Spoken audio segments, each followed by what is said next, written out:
Hi there, I'm Angela Brown, and this is Ask a House Cleaner. This is a show where you get to ask a house cleaning question, and I get to help you find an answer. Now, today's question comes from somebody who wants to know, my house is full of clutter, and I'm going to start uncluttering my house, but I have no idea where to start. What do you suggest? What do you recommend? All right, well, uncluttering is kind of an interesting topic because lots of us have clutter even if we're unaware. Now, clutter comes in all sizes and all shapes and all varieties. So the easiest place to start if you're uncluttering is to pick one item, just one item. Don't go in and try to unclutter the whole house because you'll get confused, you'll get overwhelmed, and you won't have an idea of where you're supposed to put stuff because your house is cluttered because you don't have a system in place and you don't have a place for things and things are not in their place. So in order to create a system, we have to start at the basics, which is creating a system for each item. I know that sounds overwhelming, but if you take one item a week, you can focus on that one item for your entire house.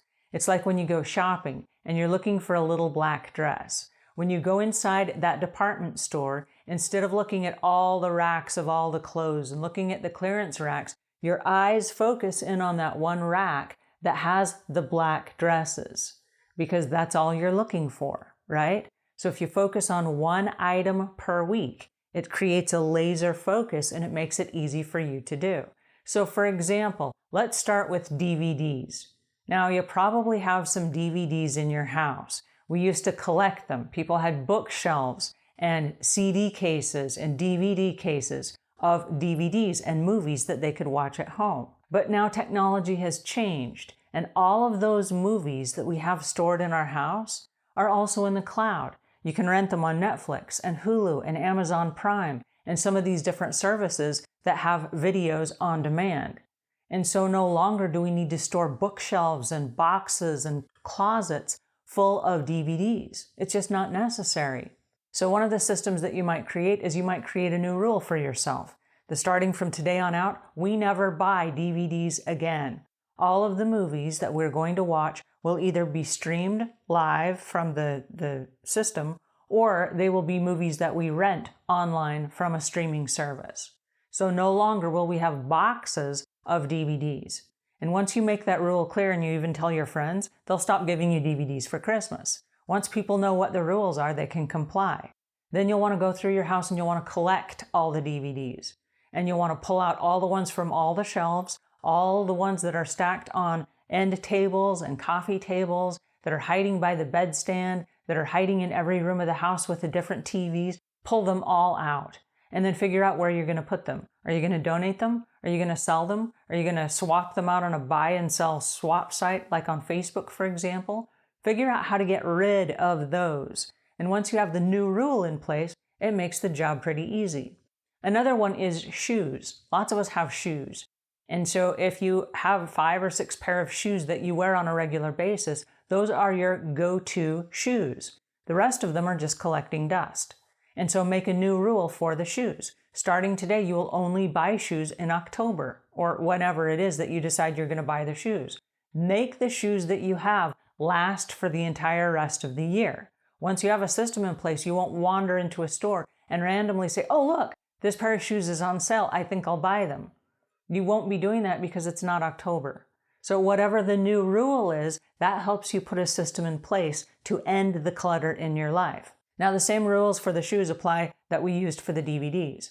You'll want to take a week and pull all of the shoes out of your house and ask yourself, when is the last time I wore this pair of shoes? And if you don't wear them very often, then guess what? Get rid of them. Give them away, trade them, sell them, donate them, toss them. I don't care what you do with them, but get rid of them.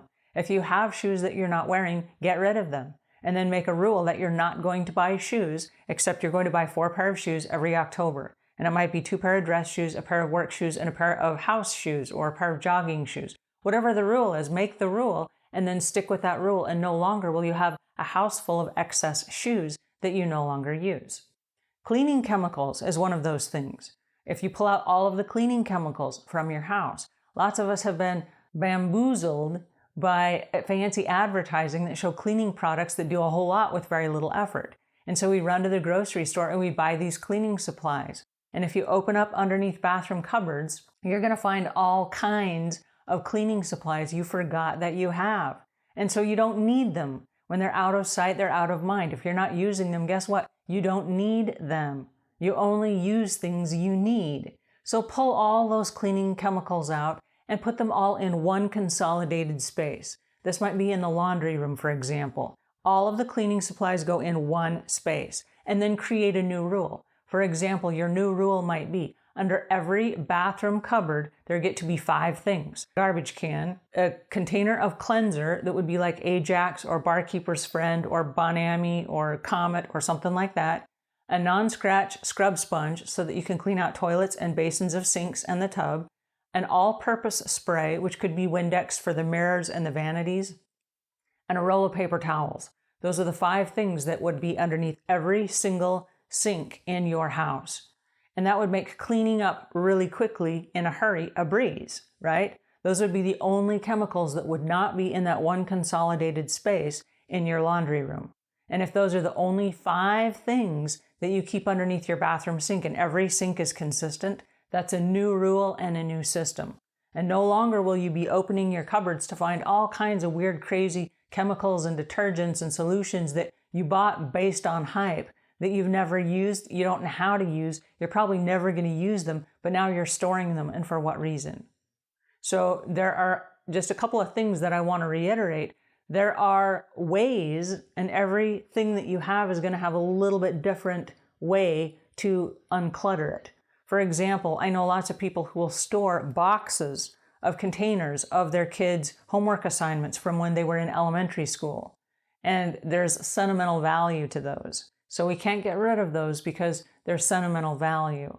Well, guess what? You don't need them. You're not using them. And when you give them to your kids at 40 years old, your kid doesn't want them either. They have boxes that they're saving from their own kids. They don't want homework from 30 years ago. Nobody wins by doing that. So the new system for all of the homework and the stuff that you've stored might be that you take a photo of every item, go through a box, look at the item, enjoy the sentimental value, snap a picture of it. When you're done, toss the originals because they take up space and nobody wants them, including you. Let's be honest, you don't want them either. But now you have an electronic file. That can be stored to a hard drive or stored in the cloud, and you can share that file with your kids and your grandkids. And you can go in there and look at them at any time you want. Now you have an electronic file that's taking up a few megabytes or a few gigabytes in a storage cloud, and the boxes of stuff that you've been storing and hanging onto for 20 or 30 years, you can now say goodbye to with no reservations, no guilt, no sad feelings. You still have copies of all of it.